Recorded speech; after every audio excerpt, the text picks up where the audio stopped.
దేవుని మాటలు వినినప్పుడు, మనలను మనము తగ్గించుకొని జీవించినప్పుడు దేవుడు మన మాటలు, మన ప్రార్థన ఆలకిస్తాడు. తగ్గించుకోమంటున్నాడు. రాజు తగ్గించుకున్నాడు. తన వస్త్రములు చింపుకొని కన్నీరు గార్చినాడు. హిజ్కియా రాజు కూడా కన్నీరు గార్చినాడు. ఏమన్నాడు? నీ మనస్సు మెత్తనిదై ఉండాలా, కఠినపరుచుకోకూడదు. నీ మనస్సు, నీ హృదయము కఠినపరుచుకోకూడదు. నీ మనస్సు కఠినపరుచుకోకూడదు, మెత్తనిదై ఉండాలా. నీ మనస్సు మెత్తనిదై ఈ స్థలము మీదను దాని కాపుర స్థలం మీదను దేవుడు పలికిన మాటలను నీవు వినినప్పుడు నా సన్నిధిని నిన్ను నీవు తగ్గించుకోవాలా. నీ వస్త్రములు చింపుకొని నా సన్నిధిని కన్నీరు విడిచితివి కనుక నీ మనవిని నేను ఆలకించితిని. తగ్గించుకొని కన్నీరు విడిచి ప్రార్థించాల. ఆ ప్రార్థన దేవుడు ఆలకిస్తాడు, వింటాడు ఆయన. హిజ్కియా రాజు కూడా కన్నీరు విడిచినాడు. 15 సంవత్సరాల ఆయుష్ ఇచ్చినాడు దేవుడు. చూడండి 34వ అధ్యాయము 1, 2, 3 వచనములు. యోషియా ఏలన ఆరంభించినప్పుడు 8 ఏండ్లు వాడై. ఎన్ని సంవత్సరాలు? 8 ఏండ్ల వాడై యెరూషలేములో 31 సంవత్సరములు ఏలెను. యెరూషలేములో 31 సంవత్సరాలు పరిపాలించినాడు యూదులకు రాజుగా ఉన్నాడు ఈయన హోషియా. ఈయన పేరేంది? హోషియా. ఎన్నో రాజు తెలుసా? ఆయన 16వ రాజు. హోషియా 16వ రాజు. హోషియా 16వ రాజు. యూదులను పరిపాలించినటువంటి రాజులలో 16వ రాజు ఈయన. మొత్తం 42 మంది రాజులు ఇశ్రాయేల్ ప్రజల్ని, యూదుల్ని పరిపాలించిన వాళ్ళు 42 మంది రాజులు. ఆ రాజుల్లో ఈ 16 ఈయన హోషియా. 3 రాజులు ఐక్యంగా పరిపాలించారు. మొదటి రాజు సౌలు, 2వ రాజు దావీదు, 3వ రాజు సొలొమోను. వీళ్ళు ఐక్యరాజ్య పరిపాలన చేశారు. 3 40 సంవత్సరాలు. 3 40 ఏళ్ళు పరిపాలించారు వాళ్ళు. తర్వాత యెరూషలేములో యూదా ప్రాంతంలో ఈయన 16వ రాజుగా పరిపాలించినాడు యోషియా. చూడండి 2వ వచనము. అప్పుడు యెహోవా దృష్టికి నీతిని అనుసరించుచు కుడికైనను ఎడమకైనను తొలగకుండా తన పితరుడైన దావీదు చూపిన ప్రవర్తనకు సరిగా ప్రవర్తించెను. మన ప్రవర్తనను చూసుకోమంటున్నాడు. నువ్వు సరిగా జీవిస్తున్నావా? సరిగా నువ్వు ఉంటున్నావా లేదా? మళ్ళీ పరీక్షించుకోమంటున్నాడు దేవుడి ఉదయ కాలమున. సరైన పరిపాలన ఉండాలా, సరైన పద్ధతి ఉండాలా, సరైన మాట ఉండాలా, సరైన పరిశుద్ధత ఉండాలా. నడవడిక సరి అయినదిగా కనబడాల. నాకు ఎలా కనపడ్డాడు? సరిగా ప్రవర్తించను. దావీదు భక్తుడైన తప్పు చేశాడు, శిక్షించాడు. నా సేవకుడు అన్నాడు. దావీదుని విడిచిపెట్టలా దేవుడు, విడిచిపెట్టలా. కుడికైనను ఎడమకైనను తొలగకుండా తన పితరుడైన దావీదు చూపిన ప్రవర్తనకు సరిగా ప్రవర్తించను. తన ఏలుబడి యందు 8వ సంవత్సరమున తాను ఇంకను బాలుడై ఉండగానే అతడు తన పితరుడైన దావీదు యొక్క దేవుని యొద్ద విచారించుటకు పూనుకొనిన వాడైనాడు. బాలుడైన 8వ సంవత్సరం కాడి నుంచి పూనుకున్నాడు. ఏం పూనుకున్నాడు? దేవునికి ఇష్టంగా జీవించాలా? దేవుని ఆజ్ఞలు ఏమిటి? దేవునికి మనం అయిష్టంగా జీవించకూడదు. దేవుని కార్యాలు ఏమిటి, దేవుని పద్ధతులు ఏమిటి, దేవుని ఆజ్ఞలు ఏమిటి, మనం ఎందుకు ఇలా ఉన్నాం, మన పూర్వీకులు ఎందుకు ఇలా అయ్యారని చెప్పి పూనుకున్నాడు. మన జనులందరూ ఎక్కడున్నారు, మన శేషం ఎక్కడుంది, మన ప్రజలు ఎక్కడున్నారని ఆయన ఒక ఉద్దేశము కలిగింది ఆయనకి. ఎన్నో సంవత్సరమా 8వ సంవత్సరం కాడి నుంచి. అర్థమైందా? బాలుడు, ప్రభువే చెప్పాడు, బాలుడు నడవవలసిన త్రోవను వానికి నేర్పుము, వాడు వృద్ధుడైనను దాని నుండి తొలగిపోడు. 8వ సంవత్సరం నుంచి ఆరంభించినాడు దేవుని పనుల, దేవుని ఆజ్ఞలు ఏమిటని. రాజుకు అధికారం ఇచ్చాడంటే జాగ్రత్తగా పరిపాలించాలా, ఎలా పడితే అలా పరిపాలించడానికి లేదు. నీకు ఒక పెత్తనం, ఒక అధికారం ఇచ్చారంటే జాగ్రత్తగా ఉండాలా, నీ ప్రవర్తన జాగ్రత్తగా ఉండాలా, ఏ లోపము కనబడకూడదు. దేవునికి సరిగా ప్రవర్తించినాడు, సరిగా జీవించినాడు. చూడండి 33, 4, 5, 6 వచనాలు. 33, 4, 33 అధ్యాయము 4, 33 అధ్యాయం 33 కాడి నుంచి 4 వచనాలు చదువుతున్నాను. మనుష్య ఏలను ఆరంభించినప్పుడు 12 ఏళ్ళు వాడై, మనిషి కూడా పరిపాలించినాడు. మనిషి ఎన్నేళ్ళు పరిపాలించాడు తెలుసా?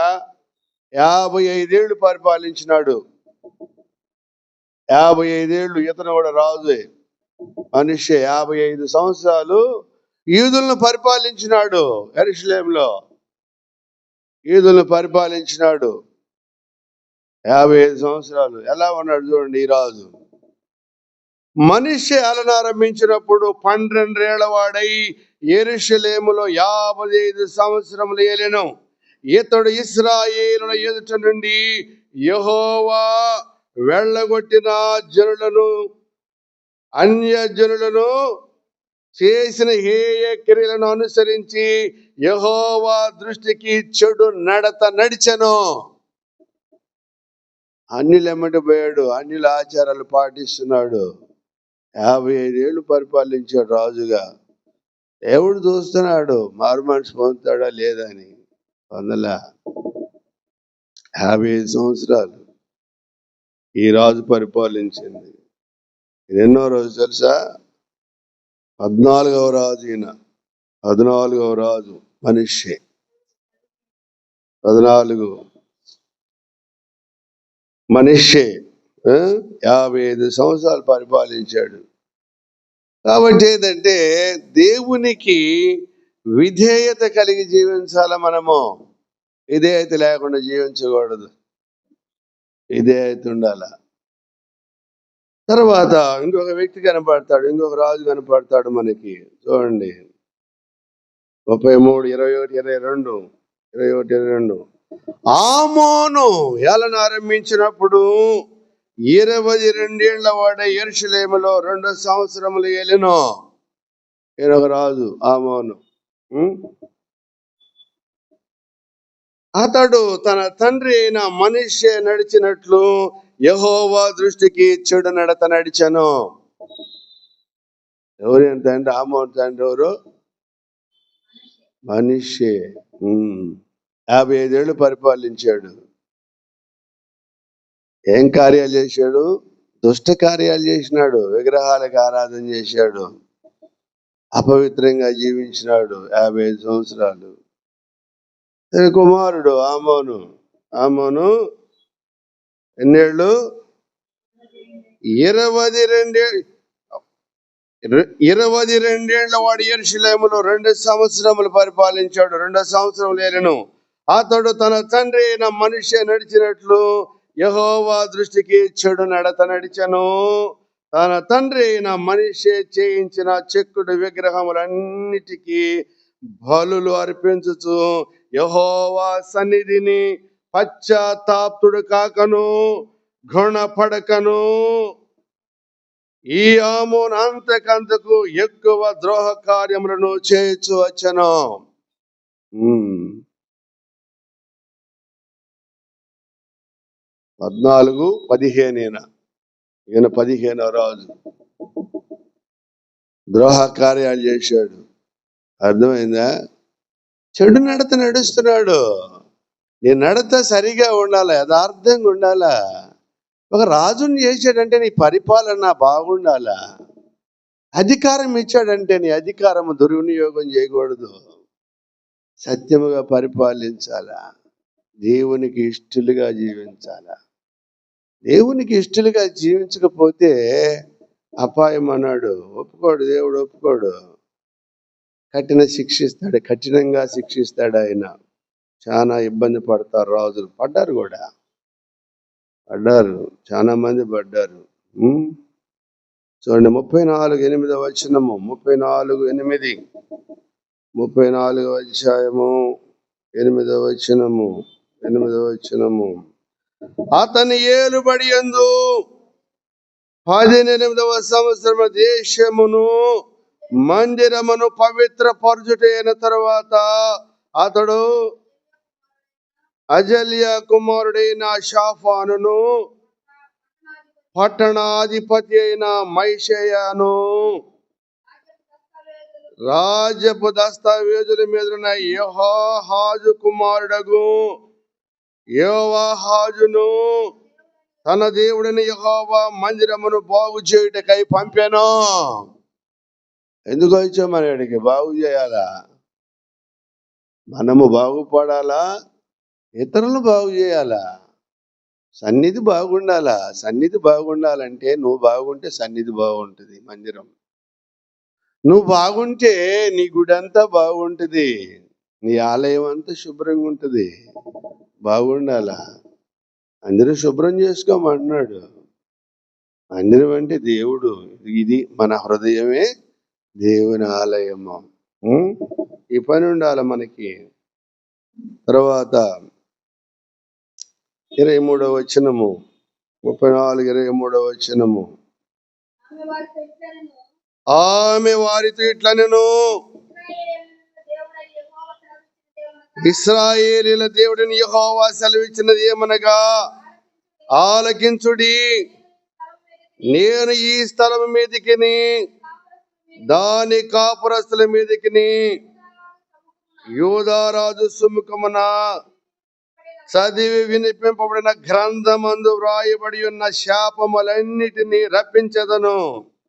వారు నన్ను విసర్జించి ఇతర దేవతలకు ధూపము వేసి తమ చేతి పనుల వలన నాకు కోపము పుట్టించిరి. చేతి పనుల వలన కోపం పుట్టించారు. విగ్రహాలకు పూజ చేయటము, ఆరాధించటము, పరస్త్రీలు తిరగటం, రకరకాలు కోపం పుట్టించారు. ఎవరు? యోధా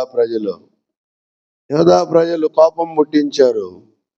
ఈ రాజుకి దేవుని మందిరము బాగు చేసేటప్పుడు గ్రంథము దొరుకుద్ది. మోషే రాసిన గ్రంథము, ధర్మశాస్త్రము. ఈ ధర్మశాస్త్రాన్ని ఈ రాజు దగ్గరికి తీసుకొస్తారు. యోషియా రాజు దగ్గరికి చదివి వినిపించమంటాడు. అప్పుడు దేవుని సన్నిధిలోకి వెళ్ళి తన్ను తాను తగ్గించుకొని ఏడ్చి తన వస్త్రాలు చింపుకొని కన్నీరు విడుస్తాడు. అప్పుడు అంటాడు, ఏమూరు? ప్రవక్తి. ఆమె దగ్గరికి వెళ్తారు. ఏందమ్మా మాకు ఈ పరిస్థితి ఏర్పడింది, యెహోవా దేవుడు ఏమన్నాడు మాకు తెలియజెప్పమంటాడు. అందుకే ఆమె చెబుతుంది మాట. 25వ వచనము. వారు నన్ను విసర్జించి ఇతర దేవతలను ధూపము వేసి తమ చేతి పనుల వలన నాకు కోపము పుట్టించి ఉన్నారు గనుక నా కోపము ఈ స్థలము మీద మితి లేకుండా కుమ్మరింపబడును. నా యొద్దకు మిమ్మను పంపిన వానికి ఈ వార్త తెలుపుడి. ఎవరు పంపించారు? రాజు పంపించాడు. పోయి ప్రవక్త దగ్గర పోయి కనుక్కొని రండి, మనం ఎలా ఉంటామో ఏందో దేవుని యొద్ద విచారణ చేసి కనుక్కోరామని చెప్పి పంపిస్తారు వాళ్ళని. ఉంటుంది 26. యెహోవా యొద్ద విచారించుడని మిమ్మను పంపిన యోధా రాజుకు మీరు ఈ మాట తెలియజెప్పుడు, నీవు ఎవని మాటలు వినియున్నావో ఇశ్రాయేలుల దేవుడైన ఆ యెహోవా సెలవిచ్చినది ఏమనగా, నీ మనస్సు మెత్తనిదై ఈ స్థలము మీదను దాని కాపురస్తుల మీదను దేవుడి పలికిన మాటలను నువ్వు వినినప్పుడు నా సన్నిధిని నీవు నేను పెట్టే అపాయం నువ్వు చూడవు, తర్వాత వీళ్ళందరికీ అపాయం కలుగుద్దని చెప్తాడు. అపాయం ఉంటుంది. మితి లేకుండా ఉగ్రతను కుమ్మరిస్తానన్నాడు. అయితే నీ టైం నువ్వు చూడవు ఈ అపాయము. ఈ అపాయమును నిన్ను తప్పిస్తాను. నీవు నీ పితరులతో కూడా నిద్రిస్తావు, అక్కడ చేర్చబడతావు. నువ్వు ఎక్కడ? పరలోకము. అబ్రహాము, ఇస్సాకు, యాకోబులు అక్కడ ఉంటావు నువ్వు, వీళ్ళుండరు. యెహోవా దృష్టికి చెడు నడత నడిచిన వాళ్ళు ఉండరు రాజులు. ఒక రాజుని వాళ్ళ అనుచరులే చంపేసేసారు. ఒక రాజుని. ఎందుకు? వ్యసనము, కక్షలు. ఎటబడితే పరిపాలన చేయకూడదు, మరణం ఉంటుంది. నీతి పరిపాలన చేయాలా. నీతి పరిపాలన అయితే సాతానుడు దూడారంటే చిన్నాభిన్నం అయిపోతారు, ఉండరు, నిలవలేరు. మరణించిన ఒక రాజు వాళ్ళ అనుచరులు ఎప్పుడు చంపేస్తారు ఒక రాజుని. ఈ రాజు యోషియా తాను తగ్గించుకొని దేవుని దగ్గరికి వచ్చాడు.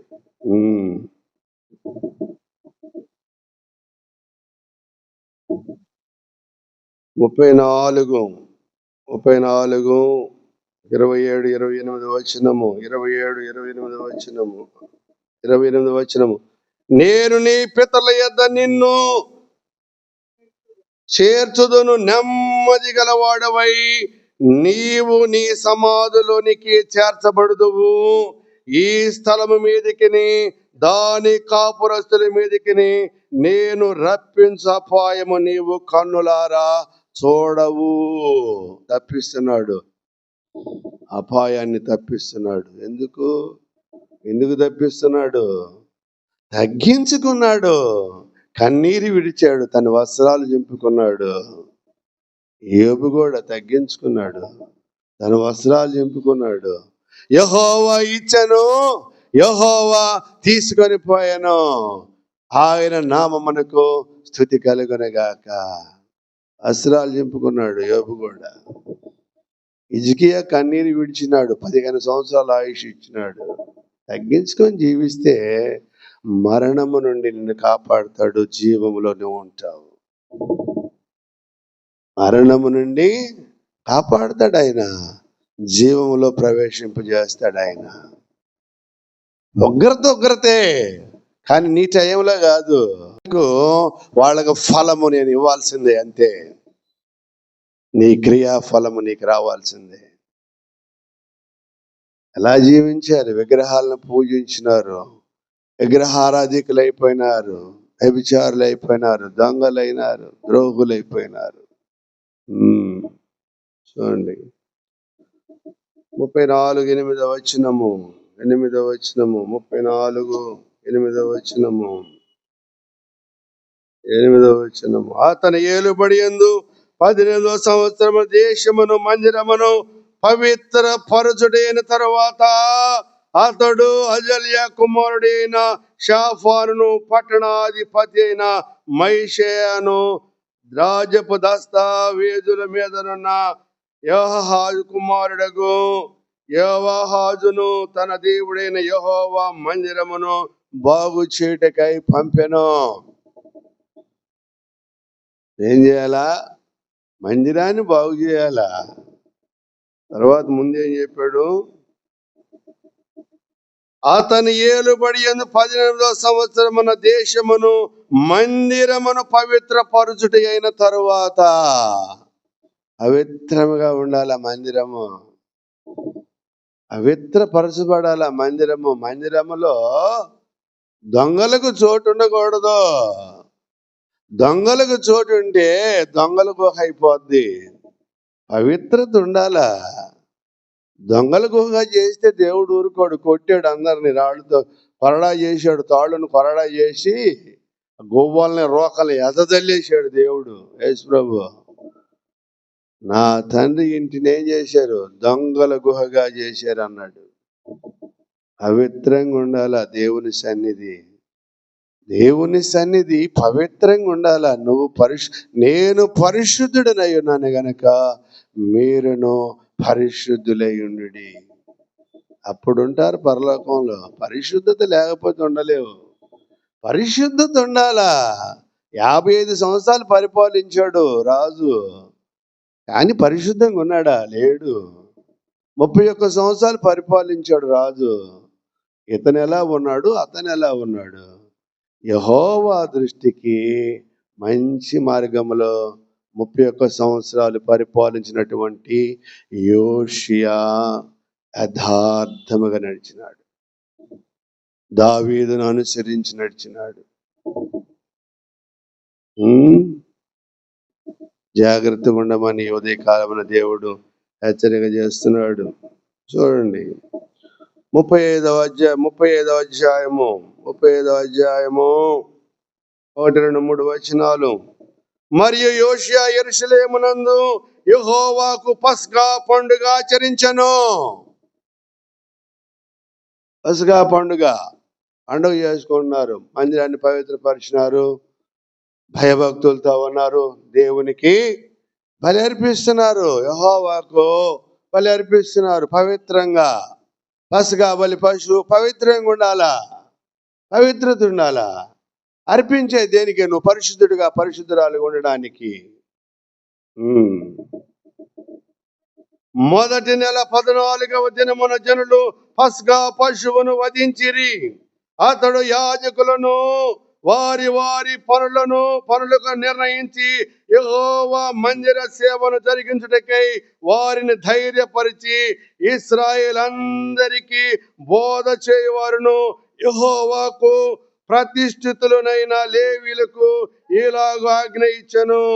పరిశుద్ధమైన మందసమును మీరిక మీ భుజముల మీద మోయక ఇశ్రాయేలు రాజైన దావీదు కుమారుడగు సొలొమోను కట్టించిన మందిరములు దాన్ని ఉంచుడి. ఈ మందిరంలో ఉంచండి. సొలొమోను కట్టించిన మందిరంలో ఉంచాలా మందసాన్ని. మీరు మొయ్యలేరు, ఇక శాశ్వతం మొయ్యాలంటే మొయ్యలేరు. కాబట్టి మందిరంలో ఉంచితే అందరూ మందసం కాడికి వస్తారు, చూస్తారు, ప్రార్థన చేసుకుంటారు, దేవుడు వింటాడు ప్రజల మాటలని ఈ రాజు ఆజ్ఞ ఇచ్చాడు. ఆ ప్రకారంగానే చేశారు వాళ్ళు. చూడండి 7వ వచనము 35:7. మరియు యోషియా తన సొంత మందలో 30,000 గొర్రె పిల్లలను, మేక పిల్లలను, 3,000 కోడెలను అక్కడున్న జనులందరికీ పస్కా పశువులుగా ఇచ్చెను. అతని అధిపతులను, జనులకును, యాజకులకును, లేవీయులకును మనఃపూర్వకముగా పశువులు ఇచ్చిరి. ఎన్నిచ్చాడు? 1000 ఇచ్చాడు. ఉచితంగా ఇచ్చాడు, బళ్ళు అర్పించుకోమని. సొంతయి ప్రజలకి ఇచ్చాడు. ఈ ఆజ్ఞ పాటించాలి, లేకపోతే శాపం మన మీదకి వస్తుంది. మన పితరులు చేసిన దోషం అంతా పుస్తకంలో ఉంది, బైబిల్లో. కాబట్టి వాళ్ళ మీద దేవుడు ఉగ్రత కుమ్మరిస్తానన్నాడు కదా. పోయి వచ్చారు మీరు, ప్రవక్త దగ్గరికి చెప్పారు. మనము జాగ్రత్తగా ఉండాలా. దేవుని పండుగను ఆచరించాలా, పస్కా పశువులను వధించాలా, పండుగను ఆచరించాలా, మనము యథార్థ పరులుగా జీవించాలా. ప్రజలందరికీ ఇచ్చాడు. ఎన్ని ఇచ్చాడు చూడండి. 30,000 గొర్రె పిల్లలను, మేక పిల్లలను, 3,000 కోడెలను అక్కడనున్న జనులందరికీ పస్కా పశువులుగా ఇచ్చెను. అతని అధిపతులను, జనులకును, యాజకులకును, లేవీయులకును మనఃపూర్వకముగా పశువులు ఇచ్చిరి. యెహోవా మందిరపు అధికారులైన హిల్కియాయు, జకర్యాయు, యెహీయేలును పస్కా పశువులుగా యాజకులకు 2,600 గొర్రెలను, 300 కోడెలను ఇచ్చిరి. ఆచరించినారు, ఉచితంగా ఇచ్చాడు. అలా ఉండాలా రాజు అంటే. రాజు అంటే ప్రజలను కాపాడేవాడు రాజు. ప్రజలను యథార్థ మార్గంలో నడిపించాలా, రాజు పరిపాలన బాగుండాలా. దేవునికి ఇష్టడిగా జీవించినాడు ఇతను. అన్ని వేల గొర్రెలు, మేకలు, ఎడ్లు ఇచ్చాడు. పసగా బలి పశువులు అర్పించండి, పండుగ చేయండి. మనం ఆయన ఆజ్ఞలను తొలగిపోకూడదు, జాగ్రత్త అన్నాడు. ఆజ్ఞలు తొలగపోతే శాపము, అపాయం వస్తుంది. కృమ్మరిస్తా. ఎట్ట గుమ్మరిస్తాను? నీవు ఊహించినంత ఎక్కువగా కృమ్మరిస్తా నేను. ఏమిటి? ఆత్మ అయినా అంతే, ఉగ్రత అయినా అంతే. ఆయనకి ఇష్టముగా జీవిస్తే ఆయన మహిమ కలిగిన, దయ కలిగిన ఆత్మను మన మీద కృమ్మరిస్తాడు. ఆయనకు అయిష్టముగా జీవిస్తే ఆయన ఉగ్రతను కృమ్మరిస్తాడు. యథార్థంగా ఉండాల. పెత్తనం ఇచ్చారని ఎలా పడితే అలా చేయకూడదు. అధికారిగా ఉన్నామని ఎలా పడితే అలా చేస్తే నీ అధికారాన్ని తీసేస్తాడు. సౌలుని ఏం చేశాడు? దేవుడు తొలగించేశాడు. ఎందుకు? దొంగ అయిపోయాడు, దోపుడు మీద ఎగబడ్డాడు. గొర్రెలు అమాలేకుల్ని చంపమంటే పశువులను తెచ్చి దొడ్లో కట్టేసుకున్నాడు సౌలు రాజు. సమూయేలు కాలంలో యెహోవా చూశాడు. ఏం చెప్పింది ఏంది, నువ్వు చేసింది ఏంది? అమాలేకులు మొత్తం సంహరించమంటే బాగా కొవ్విన వాటిని, బలిసిన వాటిని తెచ్చుకుని దొడ్లో కట్టేసుకున్నావు నువ్వు అన్నాడు. తొలగించేశాడు ఆ రాజును. దావీదుని ఎక్కించాడు. దావీదును తప్పు చేశాడు, పరారైపోయాడు. మరలా పశ్చాత్తాపడ్డాడు. తర్వాత వచ్చాడు దావీదు. దావీదు తర్వాత సొలొమోను. జాగ్రత్తగా ఉండాలా, ప్రవర్తన బాగుండాలా. ప్రవర్తన బాగలేకపోతే పరలోకానికి వెళ్ళలేవు. ఇవన్నీ వస్తాయి. ఎందుకంటే లెసన్ చెప్పేది దేనికంటే, జాగ్రత్తగా ఉండి జీవించండి. మన బ్రతుకులు చక్కబెట్టుకొని యథార్థమైన జీవితాన్ని కోరుకోవాలా. యథార్థమైన జీవితాన్ని ఎప్పుడైతే నువ్వు కోరుకుంటావో అప్పుడు ఫలిస్తావు నువ్వు. యథార్థమైన జీవితాన్ని కోరుకోకుండా అబద్ధాన్ని ఎప్పుడైతే నమ్ముకుంటావో సర్వనాశనం అయిపోతావు. అబద్ధాన్ని ప్రేమించి అబద్ధాన్ని జరిగించేవాడు శాపగ్రస్తుడు. అంతే, శాపగ్రస్తుడు. జాగ్రత్త చెప్పాడు ఆయన. పసగా బలి పశువు చేయాలా. చూడండి, కొరింథీయులకు రాసిన మొదటి పత్రిక 149వ పేజీ. కొరింథీయులకు రాసిన మొదటి పత్రిక 5వ అధ్యాయము 7వ వచనము. మీరు పులిపిండి లేని వారు కనుక క్రొత్త ముద్దవుటకై ఆ పాత ముద్దదైన పులిపిండిని పారవేయుడి. ఇంతేకాక క్రీస్తు అను మన పస్కా పశువు వధింపబడెను. ఎవరు పస్కా పశువు? 14 రోజులు చేస్తారు ఆ పండుగ. 14వ తారీఖు, మొదటి నెల 14వ తారీఖున పస్కా పండుగ చేస్తారు. అది ఆచారం అన్నమాట. మన పస్కా క్రీస్తు ప్రభు మనందరి కొరకు చనిపోయాడు. ఆయన కనపడుతుందా? చూడు, ఎవరైనా క్రీస్తు మన పస్కా బలి పశువుగా మరణించినాడు మన కొరకు. ఎందుకు మరణించినాడు? మనలను పరలోక రాజ్యమునకు వారసులగుట కొరకు ఆయన భూలోకానికి వచ్చాడు. ఆ వారసత్వం మనకి ఇవ్వటానికి వచ్చి మరణించినాడు. ఆయన రాజ్యంలో మనము చేరటానికి ఆయన తన్ను తానే పస్కా బలి పశువుగా అర్పించుకొని మరణించి తిరిగి లేచినాడు. తిరిగి లేచి సజీవుడై ఉన్నాడు నిన్ను తీసుకొని వెళ్ళటానికి. ఆయన మార్గంలో నడవాల, ఆయన మాటలు ఎందు లక్ష్యం ఉంచాల. ఆయన మార్గంలో నడిస్తే, ఆయన మార్గంలో నడిచి ఆయన మార్గంలో నీవు నిత్య జీవం పొందాలంటే మారు మనసు పొందాలా. మారు మనసు పొందకపోతే పోలేవు నువ్వు. ఆయన మార్గం నీకు అనుగ్రహింపబడింది. ఆ మార్గంలో నువ్వు పోవాలంటే మారు మనసు ఉండాలా. మారు మనసు లేకపోతే పోలేవు నువ్వు. చెప్తున్నాడు చూడండి ఆయన. మారు మనసు ఉండాలా. మారు మనసు లేకపోతే కష్టము, పోలేవు నువ్వు. ఎన్నటికీ పోలేవు నువ్వు. ఎన్నటికీ పోలేవు. మారు మనసు ముఖ్యం. లూకాసు వార్త 13వ అధ్యాయము. లూకాసు వార్త 13వ అధ్యాయము. 13వ అధ్యాయము తీశారా బైబిల్? 13వ అధ్యాయము 5వ వచనము. 13వ అధ్యాయం 5వ వచనము. మీరు మారు మనసు పొందని ఎడల మీరందరూ అలాగే నశింతురు. అర్థమైందా? పెద్దగా చెప్పా, కొన్ని చిన్నగా చెబుతా. మారు మనసు పొందాల నువ్వు. యేసుప్రభు కూడా కొన్ని పెద్దగా చెబుతాడు, బిగ్గరగా చెప్పాను అంటాడు. ఒక దగ్గర రాయబడుద్ది. కొన్ని సందర్భాల్లో ఆయన బిగ్గరగా చెప్తాడు,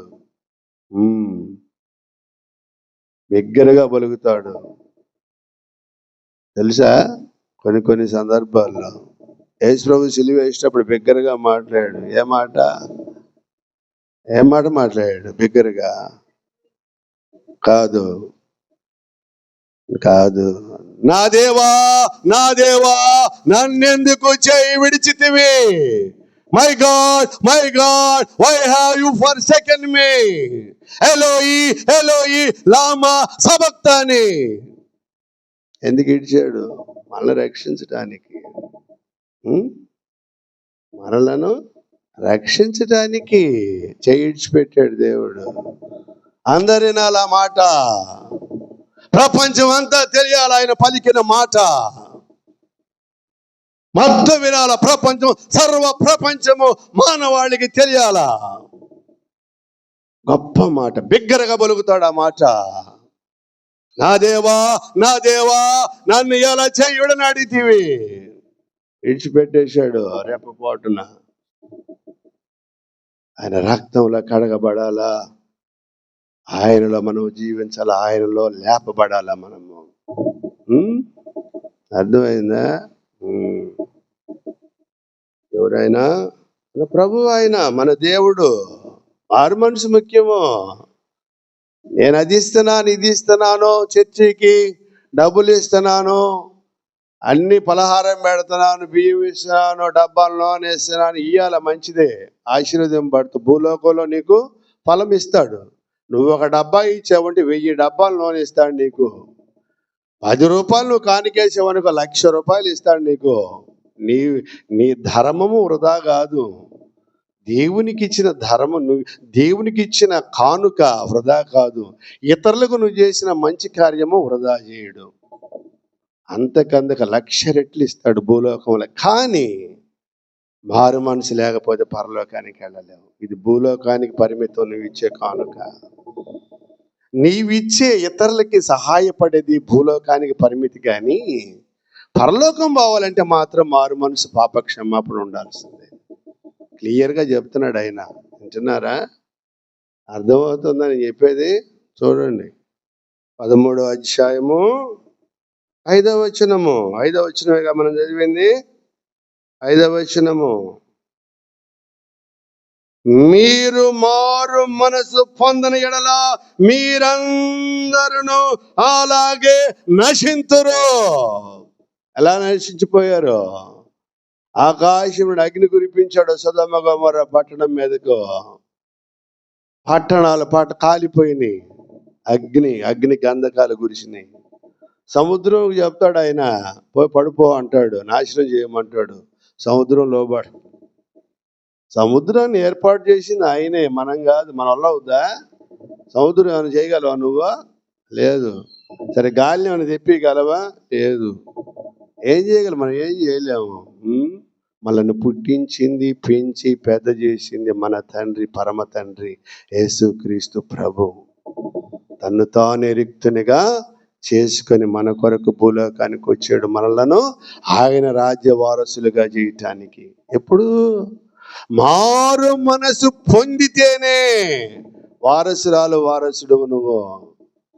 అంటే నేను చర్చికి అయ్యి ఇచ్చాను, భోజనం పెట్టాను, నేను మిఠాయిలు పెట్టాను, జిలేబీ పెట్టానంటే కుదరదు. అవి పెడతారులే అందరూ.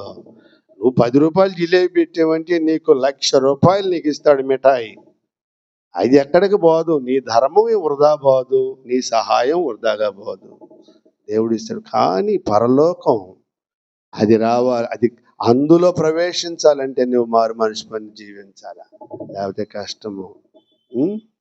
కాబట్టి ఈ ఉదయకాలమున జాగ్రత్తగా ఉండమని దేవుడు హెచ్చరిక చేస్తున్నాడు. మారు మనసు ఉండాలా, పాప క్షమాపణ, అది జాగ్రత్త అన్నాడు.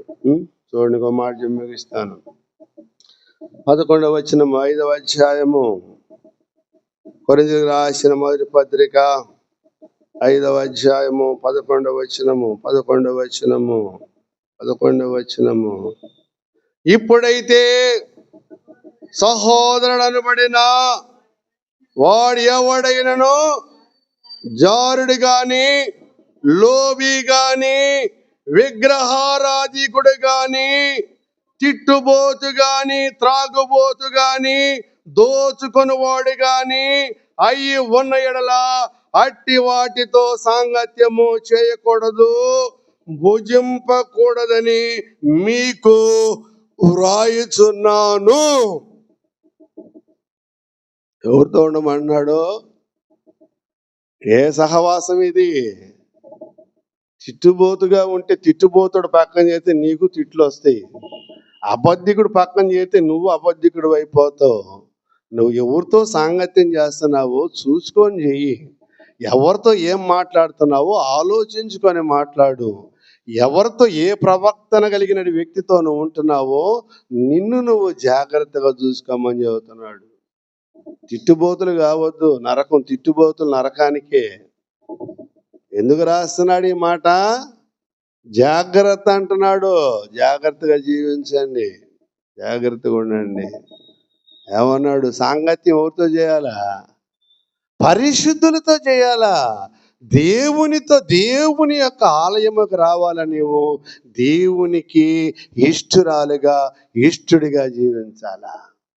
నువ్వు రాజువైనా, రాణివైనా, లేకపోతే రాజ్యమైనా, ఇంకొకరివైనా ఏం ఉపయోగం ఉండదు. యథార్థముగా ఉండాలా. యథార్థత. 55 సంవత్సరాలు పరిపాలించాడు ఒక రాజు. యెహోవా దృష్టికి చెడు నడత నడిచెను. ఇంకోటి కూడా పరిపాలించాడు, ఆమోను. చెడ్డవాడైపోయాడు.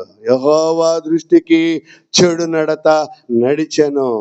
యోషియా 31 సంవత్సరాలు యూదుల ప్రాంతం అంతా పరిపాలించాడు. యెహోవా దృష్టికి ఎలా పరిపాలించాడు? యథార్థముగా పరిపాలించాడు. కన్నీరు గార్చినాడు. కన్నీరు ఉండాలని ప్రార్థన. కన్నీరు ఉన్నప్పుడే ప్రార్థన ఆలకించేది. రాసిందిగా బైబిల్లో, చదివేంగా మనం ఇందాక. కన్నీటి ప్రార్థన ఉండాలా. అది పశ్చాత్తాపం అంటే. పశ్చాత్తాపం అంటే ఏమనుకుంటున్నారు మీరు? పొడి పొడి మాటలు చేసి ఆమెను హల్లెలూయా అంటాం కాదు. హృదయము మెత్తనిదై ఉండాలా. నీ హృదయము మెత్తనిదై అన్నాడు, చూసావా బైబిల్లో? కఠినంగా ఉండకూడదు. నీ హృదయము మెత్తనిదై ఉండాలా. నీ ప్రార్థన నేను ఆలకించి తిని, నీవు నీ పితరులతో చేర్చబడదు. పరలోకం. పితరులు అంటే అక్కడ ఉన్నారు వాళ్ళు, అబ్రహాము, ఇస్సాకు, యాకోబుల దగ్గర. ఆడుంటావు నువ్వు. వీళ్ళు ఉండరు, మిగతా రాజులు ఉండరు. యెహోవా దృష్టికి యథార్థముగా ఉండాలి. ప్రార్థన చేసుకుందాం, కళ్ళు మూసుకుందాం. మహాపరిశుద్ధుడును, జీవము కలిగిన మా తండ్రి, కృప కలిగిన మా దేవ, ఈ పరిశుద్ధ నామమును బట్టి స్తోత్రాలు. ఈ ఉదయకాలమున నువ్వు మాతో మాట్లాడావు తండ్రి. మా యందు ఉన్నావు తండ్రి. నీవు మాకు అన్ని బోధించావు, నేర్పించావు. నీకు స్తోత్రాలు తండ్రి. నీ మాటల యందు లక్ష్యం ఉంచి నీ మార్గములో నడుచు వారందరిని దృష్టించండి నాయన. నీ ఆత్మతో నింపండి. నీ కటాక్షము రానియండి ప్రభువా. మారు మనసు పొందని ఎడల బహుగా నిన్ను శిక్షిస్తానని చెప్పావు తండ్రి. మహాదేవానికి స్తోత్రాలు నాయన. ప్రతి ఒక్కరూ పాప క్షమాపణ మారు మనసు పొందినట్లు కృప చూపండి. మారు మనసు పొందితేనే ప్రభువా నీ రాజ్యములో ఉంటారు. పొందని ఎడల నీ రాజ్యానికి రాలేరు. ప్రతి ఒక్కరూ పాప క్షమాపణ మారు మనసు పొందినట్లు నీ కృప చూపమని, నీ దయ చూపమని వేడుకుంటున్నాను నా తండ్రి. నిన్ను నమ్మి నీ బిడ్డలు నీ సన్నిధికి వచ్చారు ప్రభువా. నీ ఉన్నావని వచ్చారు తండ్రి. ప్రతి ఒక్కరి ప్రార్థన ఆలకించండి నాయన. ఎవరు ఏ యొక్క పరిస్థితుల్లో ఉన్నారు, ఏ ఏ కష్టాలలో, శ్రమల్లో, బాధల్లో ఉన్నారు, ఇరుకుల్లో, ఇబ్బందుల్లో ఉన్నారు నాయన, వారిని విడిపించండి. ఇరుకుల్లో ఉన్న వారి యొక్క ఇబ్బందుల నుండి తొలగించి సహాయం చేయండి. నీవే దయ చూపండి, కనికరపడమని యేసుక్రీస్తు పరిశుద్ధ నామములో మిక్కిలి వినయముగా బ్రతిమాలుకొని అడిగి వేడుకుంటున్నాం మా తండ్రి. ఆమేన్. ఏక దేవుడు మనందరికీ తోడై దీవించి నడిపించునుగాక. ఆమేన్, ఆమేన్, ఆమేన్.